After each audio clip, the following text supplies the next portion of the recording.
Writers, Hello. readers, beautiful people. How's it going? How's it going? Welcome to the stream. I How you see we doing, have some Sarah? folks in here. Well, I'm doing okay. I was gonna say we have some folks in here, but we're also folks and we are also here. So hello, Asa. I am glad to see you today. We are, yes, same. I see Rune in the mix. I see one viewer. I just want to make sure all of our streams are going. Are you seeing more than that? Let me check that out. Let's see. I've got one over here on Twitch. And let's just check out YouTube. But in the meantime, how are you feeling? I know we just had a stream yesterday, and so I don't know if I want to be like, so how is your writing going since yesterday? But You know, also, I, how has I your writing been going since I have yesterday? an answer for that. I have an Okay. Oh, answer for good, that. Okay, good. yes, I'm seeing now. We have two now, so I think we're rocking and rolling. Hey, Rune, thank you, Rune, for like the tech check there. I got up and wrote this morning. I feel really good about that. And I did this thing that normally I identify as procrastination, which was like I was kind of dissecting the first two paragraphs of that Yeah. weird Wild West story, just kind of like, usually that's a way of avoiding processing it. But I Yeah. think per yesterday's conversation about the importance of the first sentence, the first sentences, like the handshake of the story, like setting the tone, which I Hmm. want to talk about today also. I actually think it was useful. If you're just hopping in the stream, welcome everyone. This is Story Club, Thursday Horror Story Club. We're working our way through this anthology called The Dark Descent, edited by David G. Hartwell. We do one story a week. We're now in our second week talking about the satirical horror story. Cannot wait to talk about what that means. Evening Primrose by John Collier. Welcome. Welcome, everyone. Everyone. Yes, I'm a horror writer living in Mexico City. Sarah, do you want to introduce yourself, set some context for us? Sure. Oh, hey, Sarah's here. Welcome, Sarah. Yeah, I am a writer, creator, podcaster living in the Midwestern United States. So I'm very much north. Looks like sound is good. Thank you, Stoptimus Crime. We appreciate it. Um, so yeah, do you want to do a quick introduction about both of us, or do you want to just like dive into the story and I like mean, get into it? that's kind of my jam. I'm writing horror. Just concept for the story club here is that Sarah and I are writers trying to get better as writers, and we're working with the rest of y'all to read through these stories, talk about how they work, why they work, and this is part of like a kind of larger set of lives that we do every week. On Wednesdays, we do a sci-fi story club. It's similar to this one. We're working our way through a sci-fi anthology. And on Fridays, we write. We've got a Discord going and are building this community of speculative fiction writers who are jamming, learning, writing, and hopefully publishing sooner rather than later. That's kind of like the larger context. So good. That was wonderful. Wow, I'm so glad.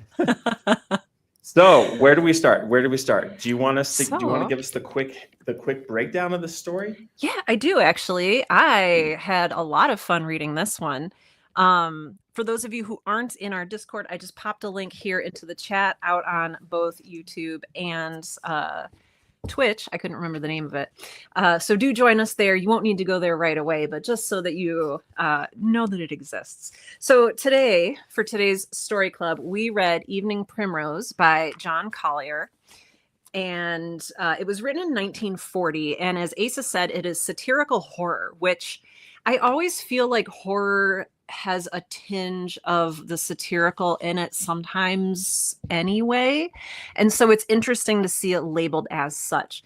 But basically, this story, I know that yesterday when we looked at Sultana's Dream, I was thinking about the Barbie movie. Today, I was thinking about the movie Where the Heart Is with Natalie Portman, and you'll see why in just a minute. So basically, this is told in the first person by Charles Snell, who is our narrator. And basically, he kind of has lost some of his marbles. The conceit of the story is that it is scribbled in a pad of bond paper that has been found on the counter of a department store. So basically what happens is, that aside, Charles Snell decides that he's going to go live in the department store. It's not weird. He just thinks that's, everything is there. He can get some writing done, which I think we can all identify with. And so he goes and he lives in this department store, and all he has to do is avoid the night watchman. He's having the time of his life until he realizes that there is a whole subculture of, they reminded me of Gollum, because it sounded like they were very pale and their eyes were like reflecting the light a little bit, like because they had been living in the darkness of this department store. I think it's called Bracey's. Yes. Yes, which, I mean, is it Macy's? I don't know. But basically, he finds this subculture, and the subculture, it's not explicitly said, is in many ways worse than the actual human culture that he left on, quote unquote, the surface. I know it's not underground, but it feels underground.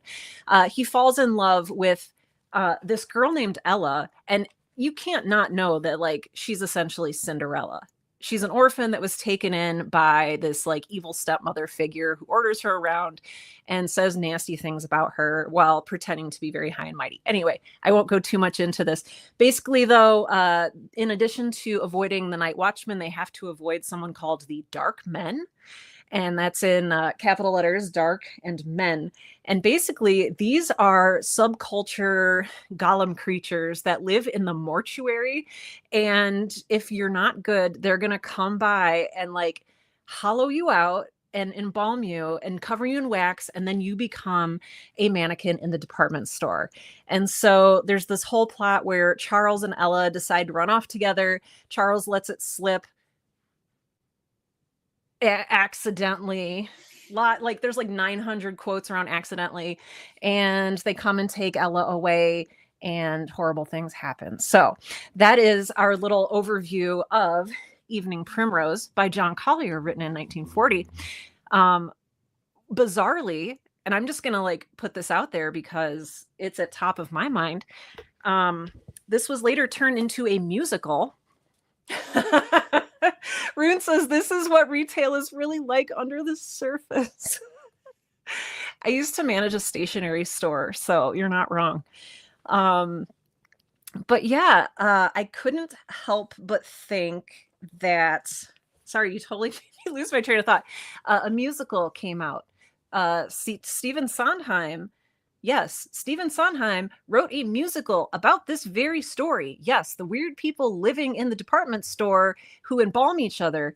It's a musical, and it ended up starring Anthony Perkins. I have to make sure I don't say Hopkins. Anthony Perkins from Psycho, who is Norman Bates in Psycho. So there's a lot going on here. I don't know why immediately you would read this. Asa, when you read this, did you immediately think, I must make a musical out of this? Yeah, of course. Oh, no. So just me then. Just me.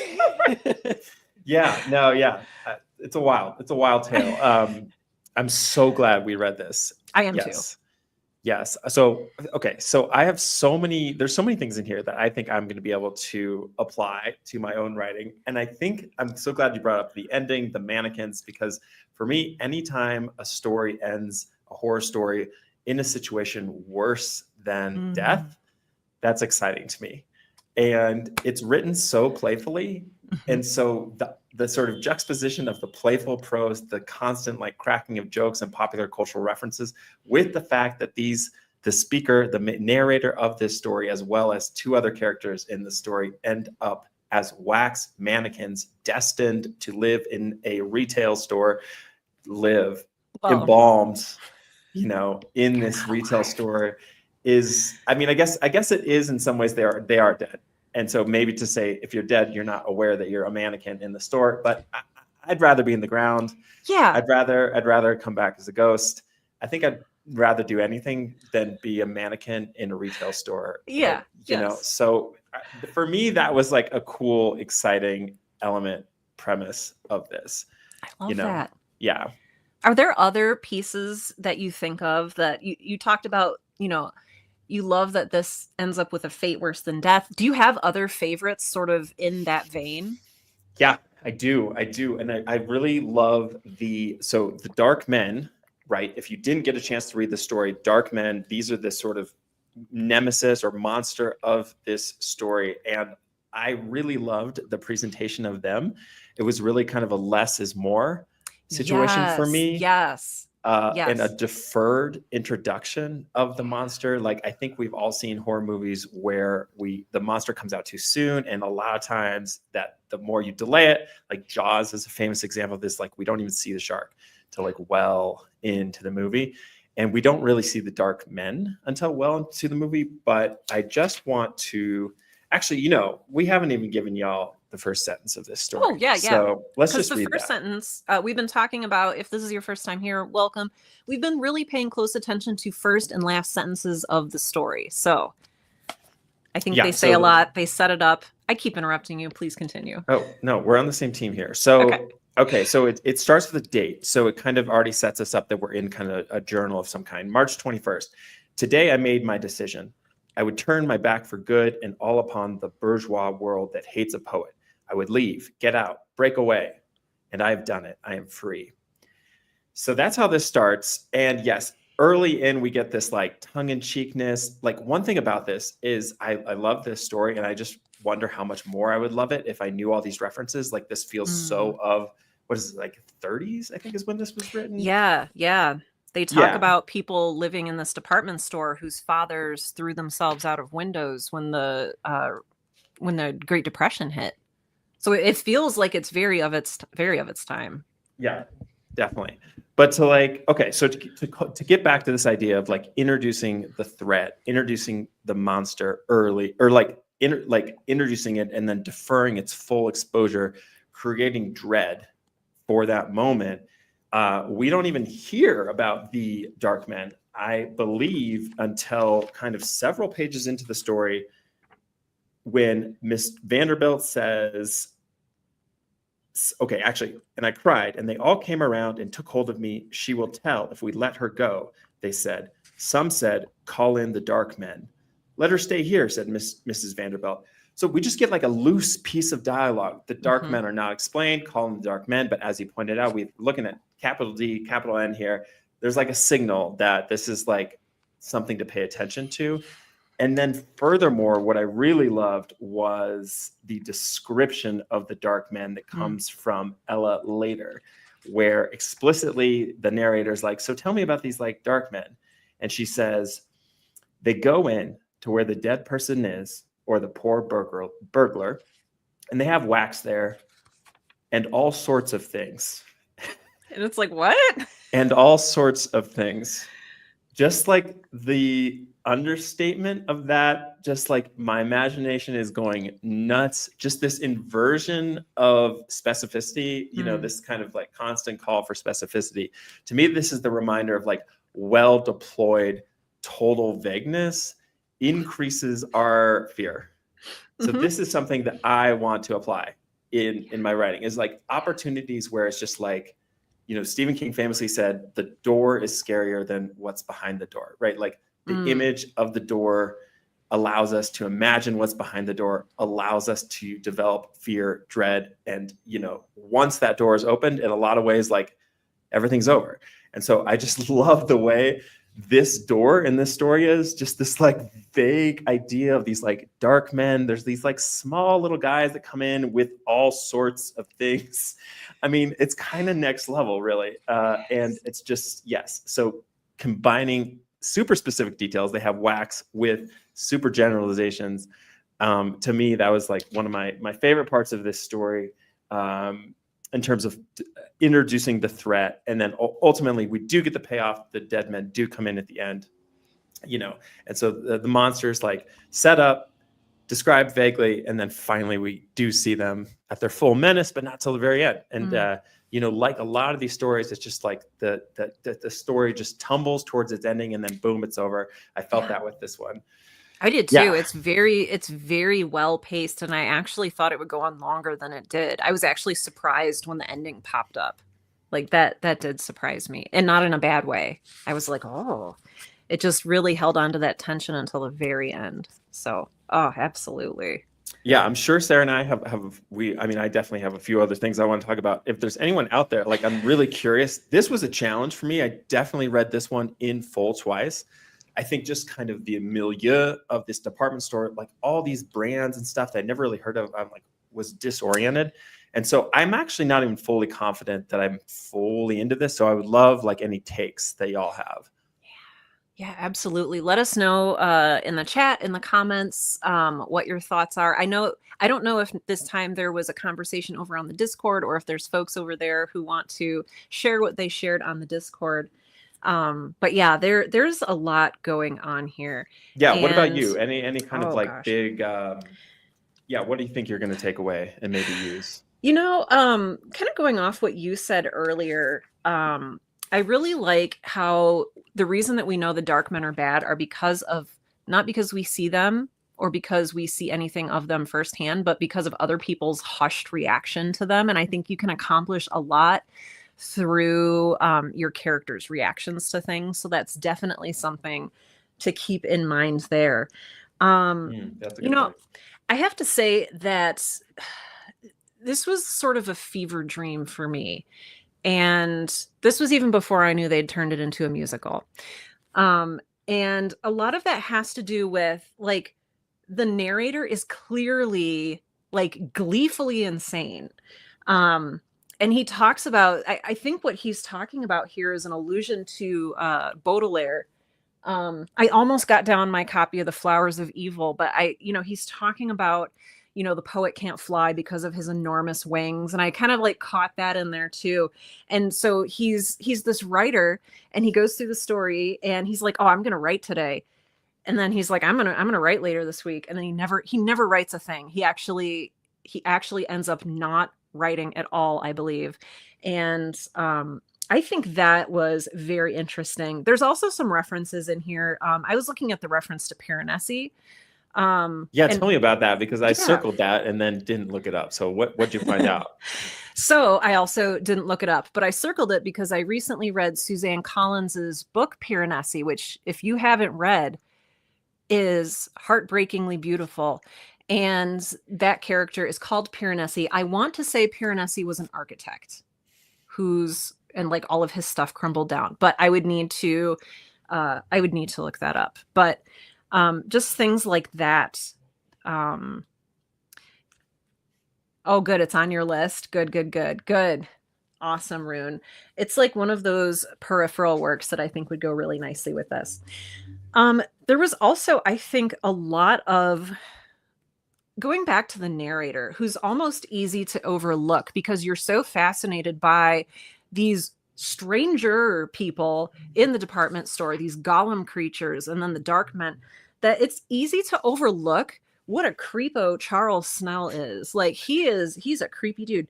And I started circling, here's how he refers to himself. And I don't know if this is what this has to say in a larger picture. It's just something I noticed. So Asa, any thoughts you have? Yeah, no, let's hear it. He talks about, I'm free as a dust mote. I have already made my first mouse-like exploration. Every few paragraphs, he refers to himself as a fly. He refers to himself as like these very diminutive little things. And so I don't know if that's something that you noticed at all. And then later on, they talk about a spider web. Oh, and right. I feel like there's something going on there, but it just was interesting that a poet, somebody who is so deliberate with his word choice, would choose these ways to describe himself, especially since he has these grandiose notions of being like, I'm better than society. I'm going to go live in the department store. And he's like, yes, I'm a fly. I'm a dust mote. Like, I don't know. That was just interesting to me. That stood out to me a little bit. That's great. I'm so glad you brought that up, because I think the exact same thing you described happened to me. I just really got absorbed by this space, by the department store, by this world, by the rules of this world, that you had people moving from real life into department stores and like living this alternate realities. And yeah, I was like immersed in that and did not, one thing that flagged was like, this guy is crushing on a teenager. He definitely isn't a teenager. That part was clear. But I'm glad you bring that up. And I do think like his weirdness, this relates to yesterday too, like just signals. And he's constantly, like in the first paragraph, Free as the food I shall eat, the paper I write upon, the lamb's wool-lined, softly slithering slippers I shall wear. What kind This of guy, a description is that? so it's just Collier is like alerting us. He's Yeah. like, you need to engage with this in a way that is like, this is not reality. Not only are we setting this in a retail store, also the sort of psychic space that's happening is kind of deranged. Great comments coming in. Lord Yes. Huntress.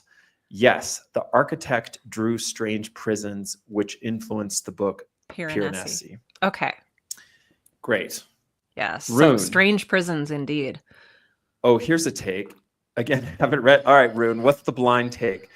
Department stores are very liminal transient spaces. Yeah, I think they're liminal, transient, and also banal. You know, I think that this is like where we buy things, where we buy clothes. You know, this is not like an antique store. It's like stuff we buy at a department store, even in 1935. It's like, we're going to throw it out. We're going to pass it down. You know, there's real people, and then there's mannequins. There's fake models of, as we know, mannequins aren't shaped like actual human beings. Like, you know, this entire space is artificial. Yes, I think that's a great point. Laura says he even calls her a child. Yes, while trying to pursue her romantically.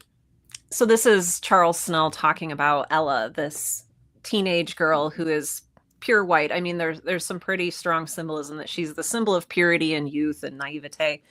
And whenever he interacts with her, at first I was like, oh, maybe this is one of those like old timey things where he's like, darling, sweetheart, child. But no, it gets real creepy, especially later, going back to I know spiders aren't insects, but going back to like the insect, the creepy crawly stuff. What did you think of the part where they went on a date in a fake park and there was a spider on? Can we talk about this? Yes. Yeah, I'm so glad you brought this up. Okay, so this blew my mind that this even happened. Yes. Okay, so to me, this again is like yesterday's in Sultana's Dream. If you're just joining us on Wednesdays, we do a sci-fi story club. We talk about sci-fi stories. Yesterday, we talked about a story called Sultana's Dream. The depth within the rules of the world is really inspirational to me. So the story could have lived just in this conceit of a fake department store. But in this particular scene, it goes deeper, and it's like a fake world within a fake world. Yeah. And I just loved that because it's just hammering home the artificiality of not only the actual space, but of this like imaginary world that this poet is living in. So yeah, if you didn't read it, essentially what happens, Charles, the narrator, takes this teenage girl on a date to this like beach that he makes. So he puts together kind of like a fake palm tree and like fake sand and says, hey, and then gives her a dress, and it's like very like old schooly. So yeah, just the doubling down on the fake, like the artificiality, I was like really compelled by. So, but what happened with the spider? Because I know there's the spider. I know the spider ruined the date. What exactly happened with this spider? You know, I had to go back and reread this several times, just purely this section. And because I wanted to make sure I actually understood what was going on, because it hit me in the face like a stop sign in a tornado. And so basically, they're playing picnic, and he's like, oh, isn't the lake beautiful? Oh, here's your lunch, darling. Oh, before we go eat, there's a dress there. And so they sit down and they start talking. And he says, so we sat there and talked, and the time was gone like a dream. We might have stayed there, forgetful of everything, had it not been for the spider. Okay, so the author does a really good job of letting us know what's happening without explaining anything. So all we get is a little bit of dialogue, and we get the idea that Charles is doing something weird, because Ella says, Charles, what are you doing? He says, nothing, my dear, just a naughty little spider crawling over your knee. Okay, which that's fine. Yes, we don't want spiders on our knees. But then he goes on to say, purely imaginary, of course, but that sort are sometimes the worst. I had to try to catch him. So he says, like 2 sentences earlier, he says, we might have stayed there having a great time had it not been for the spider, which he invented. Yes. It's like we might have stayed at our imaginary, hey, we're in this imaginary world in a Walmart or whatever, in Macy's, Bracey's, whatever they call it. And we're at the imaginary country picnic, and there's an imaginary spider. It's completely deranged. Like the worldview asserted in this is that like nothing is even like close to real. In fact, we're like several degrees away from real. This gives me like kind of cosmic horror vibes. Yeah. Just again, like pushing the weirdness 1 degree farther while staying credible. Ugh, I love this. All right, so Laura's in the mix. Oh, one of these days I'm gonna have to learn how to pronounce your name, Kashiki. Kashiki Saxena, welcome, welcome, welcome. This is another regular in the mix. Lore. He also calls her a little mermaid who in the folktale loses her life for love. Whoa. Yeah. Deep cut. Yeah. Love this. Yeah. I didn't pick up on that at the time, but I really appreciate you saying that. And there's the same sense of her being in the Hans Christian Andersen story, very, very naive, just like this poor young lady. Yeah. Yeah. So what happens? Let's talk about the ending and the betrayal. Oh boy. This is similarly like I want to unpack this with you. I want to hear about those quotes. Okay. So yeah, what happens at the end? Okay. So it gets a little petty. Charles is getting a little petty here because he tells Ella he loves her and she says, I have feelings for someone else. Can you guess who the someone else is? Spoiler, it's the Night Watchman. And Charles does not like that. Even though he doesn't know this until after like the spider incident. So I don't even know what he was doing there. But basically he tells another person, I don't remember that person's name, Roscoe. Okay, yes. So he tells Roscoe like, oh, you know what? I'm secretly in love and Ella and I are going to run off together. And Roscoe, and he knows. I think he knows. And maybe you have a different take on this, but I feel like Charles almost did this on purpose. Okay, so yes, that's what I'm curious about. I didn't think that or ever, like, that didn't cross my mind. So why did it cross? Yeah, I mean, I love that because it just makes it more dark and sinister, and like that's what I'm here for. So I want to know why though. So he tells him, I'm in love, it's hopeless. Then it came out. It burst out. I trusted him. I think I trusted him. I really think I had no intention of betraying Ella or spoiling her escape or of keeping her here until her heart turned toward me. If I had, it was subconscious. I swear it.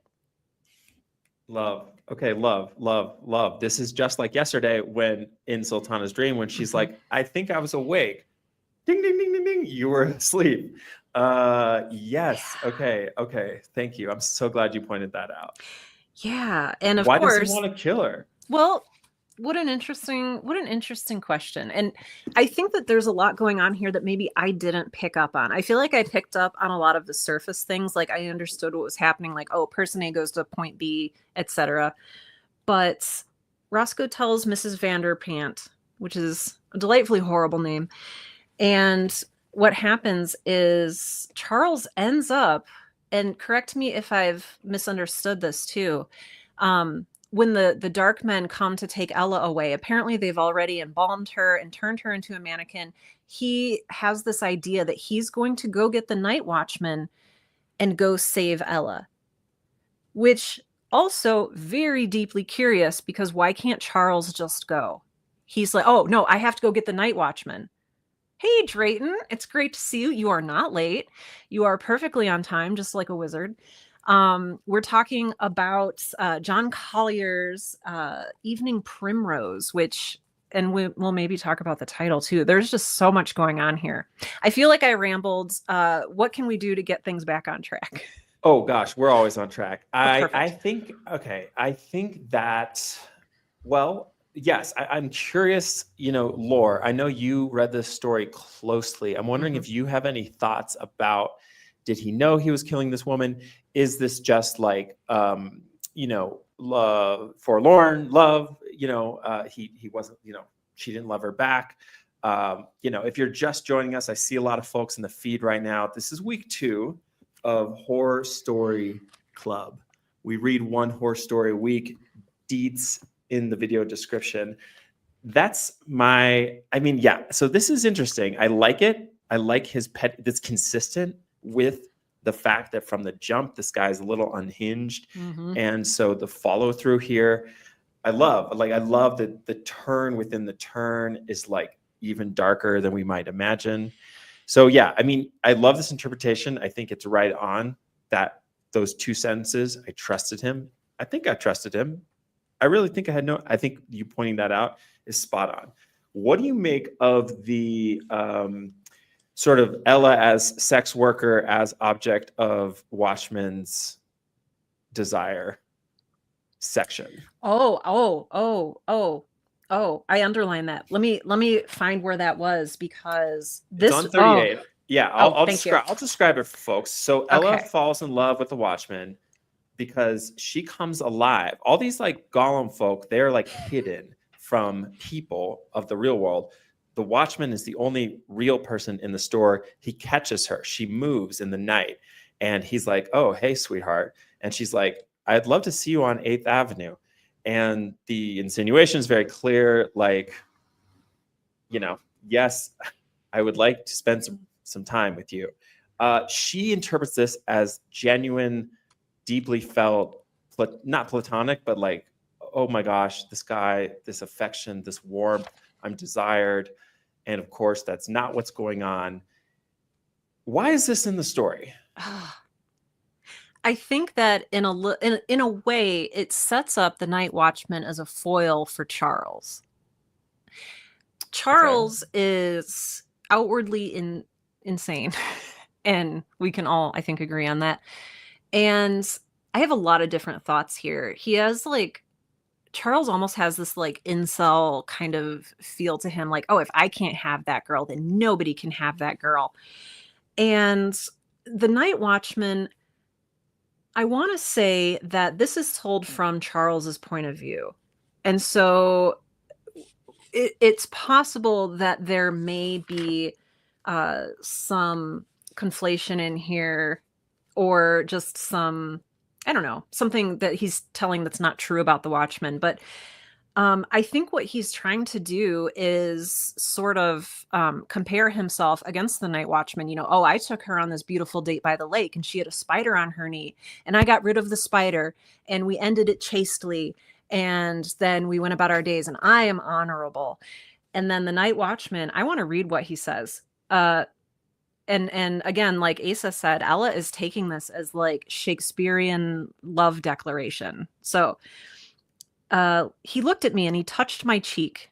Kind of weird, right? If he thinks she's a mannequin at this point, a little weird. He said, say, honey, I wish they made him like you on 8th Avenue. And she says, Charles, wasn't that a lovely thing to say? There's so many juxtapositions going on here. Yes. There's so much going on because Charles is part of this. Charles is telling us this. And again, the Night Watchman is the person who Ella wants to run away with and live happily ever after with. And this is literally I think it says a lot about the naivete of women. And, you meet someone for 5 seconds, you decide it's true love, and you don't even really think about what they're actually saying.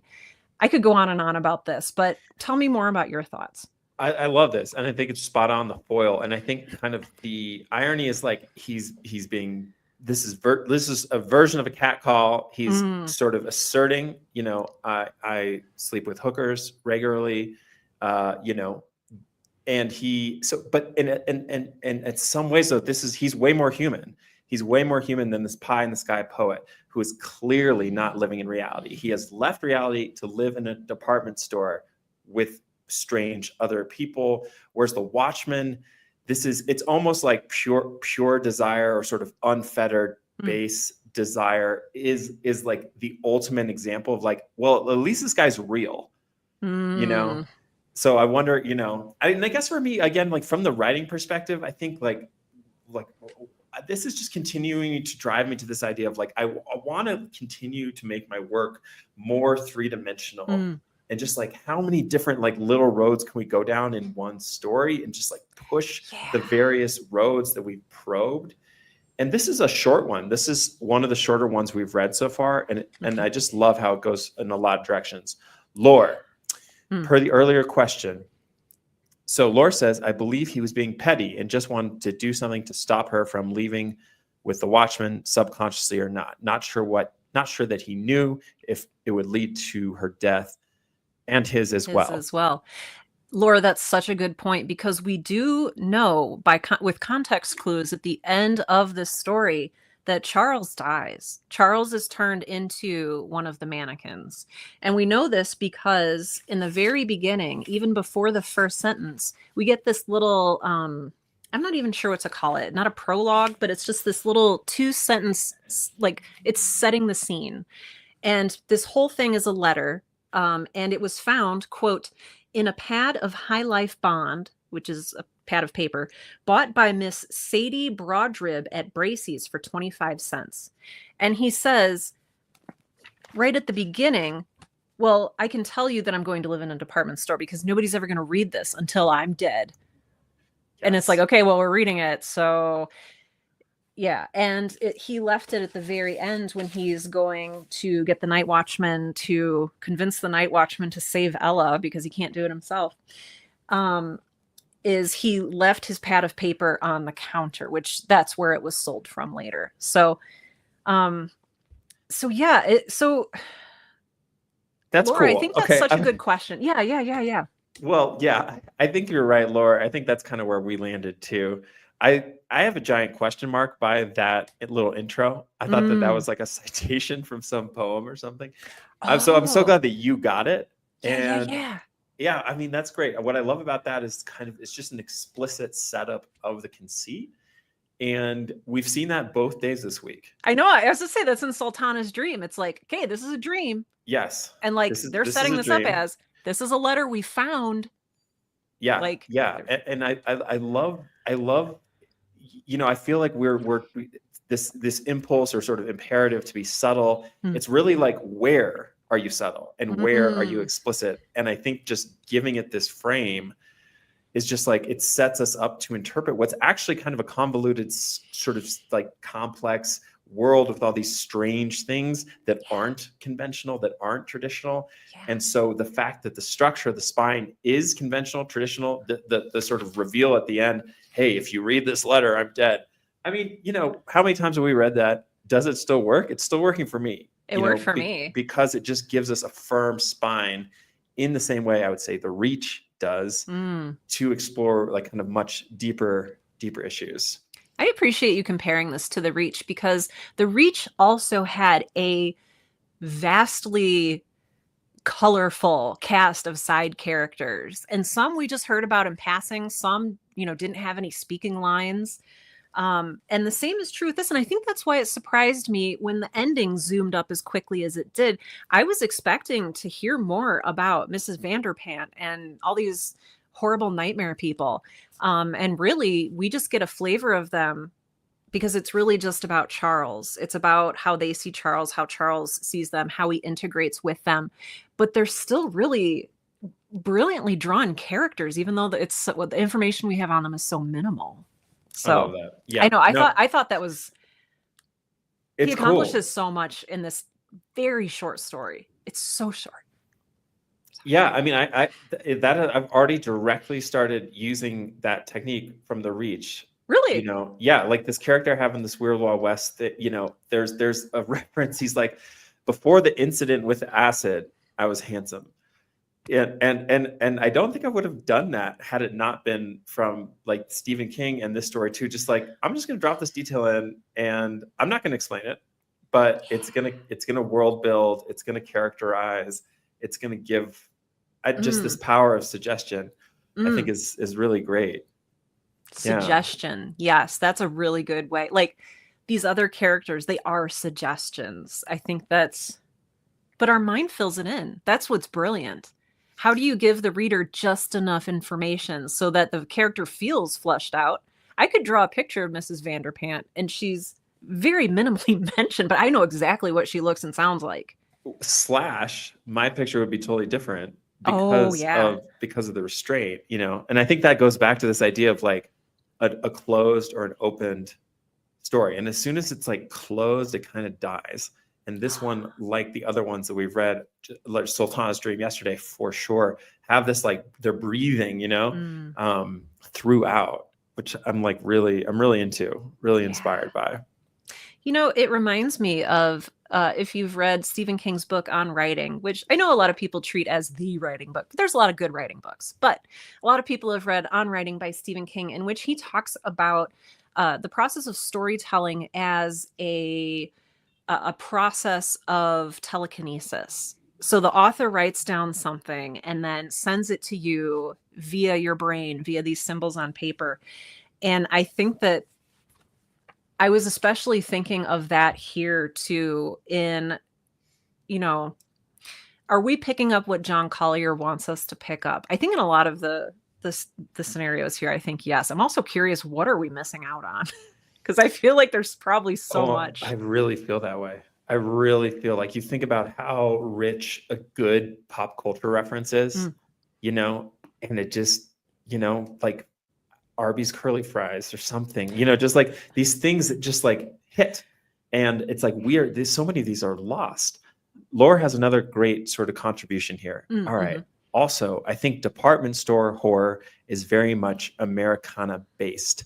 In Twin Peaks, where Audrey worked for a minute, Twilight Zone's Mannequin episode, Lovecraft Country's Metamorphosis episode. Yeah, I can add to this list. There was that trilogy of slasher movies that was on Netflix, like classic kind of teen slasher. I forget what it's called. Oh, the Fear Street? Yeah, Fear Street. Yeah, Fear Street. A lot of amazing department store horror in that mix. Yeah, I want to talk about this satirical horror genre. Yeah. I had never seen that. I had never kind of seen reference to that and tried to do some research around that. Like apparently this genre had a moment that that Collier embodied. And I was reading about it and it's like, we still see this today, but kind of piecemeal. So I was reading how like Get Out is an example of this, Cabin in the Woods. And then most recently, Bodies, all kind of fall within the space of a certain set of people are being mocked in a horror context. So, you know, traditional white racist family in Get Out is being, not only is this a horror movie, it's like mocking this subculture. Bodies. It's kind of like taking a laugh at Gen Z hyper onlineness, while still like there's like scary sequences in there, you know. So I thought that was cool. And, you know, I wonder if those works will endure. I think part of the challenge with satire is they are of the moment. And I love how this proves that this story endures. You know, I think those three films, Cabin in the Woods, iconic, you know, I think that maybe those will stick around too. But yeah, that was just a little context for the genre. And I don't know, it's cool. Any thoughts on this larger body of work? Yes, actually. So I love your question. Like, will this hold up? Will this work when cultural memory is no longer making fun of Gen Z and their phone addictions? And part of the reason that this story, I think, has held up and worked so well is because the story itself is timeless. But I wonder if maybe we have lost the satirical element, because my question would be, who is being satirized in this story? Okay. So yeah. Do you have an answer? I read some things online. Oh. You know, so I'm just going to throw out what Yeah. was said. And I think it tracks though. So what I was reading was that essentially this community within the department store is pretentious. They have these petty rules. There's petty hierarchies. They've all come to this department store to escape the world and its pettiness, right? But it's just pettiness. It's just a different kind of pettiness, right? So like the poet at the top, he's like, I'm escaping the bourgeois world. That's sentence 2. And this world is very bourgeois. You know, there's like hierarchy, there's pettiness, there's women like in these kind of gowns and stuff. Like there's a materialistic quality to this community in here. And so I think that the sort of, it feels very Manhattan to me. Yes. Yeah. Do we ever get that? 8th Avenue, yeah, duh. Yeah. Park. I was going to say, for some reason, I thought that, but Yeah, so we're yeah. in Manhattan, I lived in New York a long time. It feels very like of New York in the sense that there are these hierarchies. It's petty. People signify class with clothes, like the stuff that's as old as time. And so it certainly probably was like that in the 30s too. And so I feel like those are the folks being satirized. You know, that's interesting that you say that, especially about clothes being status, because they live in a department store. They can steal whatever they want and wear whatever they want. But at the same time, Ella is not allowed to like steal dresses and clothes. Like Charles has to give her the gift of a dress, even though they're all there for the taking. So I think you're onto something there with clothes and status, even though it's literally all there for the taking. You can take whatever you want. You live in a department store. Like, Good point. Yeah, I mean, I think the date itself is just like a replication of a shallow, superficial, I'm going to take my gal to the country and have a picnic and buy her a dress. Yeah. I mean, this is like, that's petty, that's false, that's superficial, that's class coded. This is, and it's like, oh, I'm a poet, I'm a dreamer. I'm going to come to this place and be a dreamer. And actually, no, I'm just going to have the same conventional, banal date that I would out front. Yeah. And I'm not going to do any writing. So Zero writing. If you're just joining us, the feed is growing. We appreciate you. This is Horror Story Book Club Thursdays, working our way through this story anthology. We're so glad you're here. Any other kind of points, Sarah, that you wanna share? boy, I think that talking about the fake spider was something I wanted to talk about at the end, and the pad of bond paper. I don't know. I think that we're onto something here with the satirical element of like, oh, we dream of going outside. We don't go outside, but we do go outside when we go outside. There's just a lot going on here, and I kind of almost want to read it yet another time. To pull stuff out. But just off the top of my head, we've talked about, I think, some of my, do I hesitate to call them favorite elements of this story because they're creepy and weird, but I love them. I loved reading this story. So how about you? Yeah. Anything else? I guess I just sort of more broadly as like as a writer and reader, I'm really appreciating. So for these story clubs, I've been reading them twice, and it's just kind of like, oh my God, should I read everything in my life twice? It's been really cool. It's been really cool. Is it a different experience for you reading it for the first time and then rereading it? Like, do you approach those differently? Absolutely. Yeah. I mean, I try to read something the first time without a kind of analytical writer hat. It's like, this is a piece of art, and I'm going to sit down and I'm going to let it happen to me. I'm going to meet it with my most sensitive self, and just kind of what kind of emotional experience am I going to have? And then if I love it, then I go back and kind of see, lift up the hood and kind of be like, how is this thing working? So yeah, what about you? What's kind of that mode for you? So I go through with a pencil, and from the very first, I even wrote like 1940 here next to the title. Like I am diving in with my pencil from the first word, and it helps me understand my thought process as I read it. So I take notes. I don't know if you can see this. I take notes in the margins here, and I underline things, and there's arrows. And that's just really how I dissect a text. And it's like that with literally anything. Like I'm also reading this novel, and I'm doing the same thing. Like I'm not reading it as a piece of art, but I'm going through, and I think that just helps me process. And then later it helps me go back and remember what happened. And I think that's an ADHD coping tool, because my memory is so terrible that it's like, I got to get in there with my pencil. I can't read without my pencil. There's all kind of research that supports that. I mean, I do the same thing, even though my first read is kind of just like letting it wash over me. I still use a pen to kind of just highlight parts that are like, ooh, that's popping for me.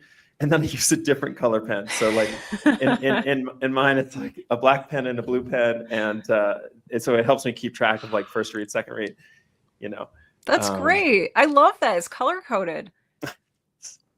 Everything you need to know you learn in kindergarten, including like color coding. Yeah. Yeah. Although Right. I did learn in kindergarten not to write in my books, which, oops. Okay. Yeah. So we're undoing that. Does anyone else have anything to contribute here? Anyone else in the And mix? did anyone else watch the musical? Because I did not.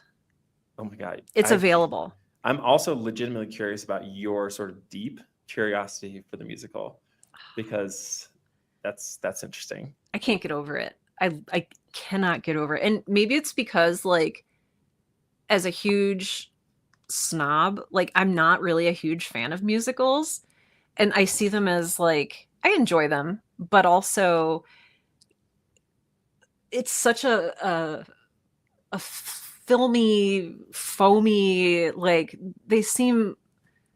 And then you have a music. It's like the Sweeney Todd musical. It's like, Okay. it's got, like, Yeah. it's like macabre, but also like, oh, it's fun. Yeah. And Yeah. Almost camp. yeah, Yeah. yes, that is a good way of putting it. Yeah. Great. Well, do you have the Discord open, Sarah, by chance? Oh, do I? I, Yes, I I do. any comments in there that we should connect with? Let me scroll around. Let's see. Evening Primrose. Oh, there's one comment from you. Oh my God. And it says, this one's tough. You're not Yes. wrong. There's so much going. It's so dense.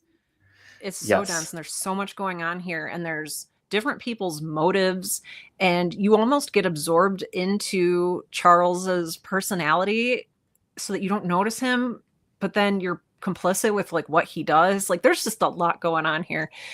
So yeah, if people would like to continue this conversation, if you have some thoughts, if you haven't read the story yet, there is a link to the story over in our Discord. You can read it, and feel free to let us know your thoughts after the fact. We would love to hear your thoughts, because I am 100% sure there are a lot of different things that are just that I even missed. So Definitely. oh, thank you. Ashiki, I just want to say that I absolutely love these streams. We're having a great time also. I'm having So we're so a glad blast. you're I look here. forward to this. Like, Yes, same, big yeah. time. Okay, folks, next week we are reading M.R. James, The Ash Tree. So I've never read M.R. James, but I do know that M.R. James wrote a famous kind of treatise on how to write a ghost story. So we can return to that. For fun, first sentence: everyone who has traveled over eastern England knows the smaller country houses with which it is studded. The rather dark little buildings, usually in the Italian style, surrounded with parks of some 80 to 100 acres. It's giving Gothic. Yeah. It's giving place. It's very solid. Yes. So that's next week. M.R. James, The Ash Tree. Sarah, as we move towards the end here, do you want to tell everybody about the Sci-Fi Book Club and what happens on Friday?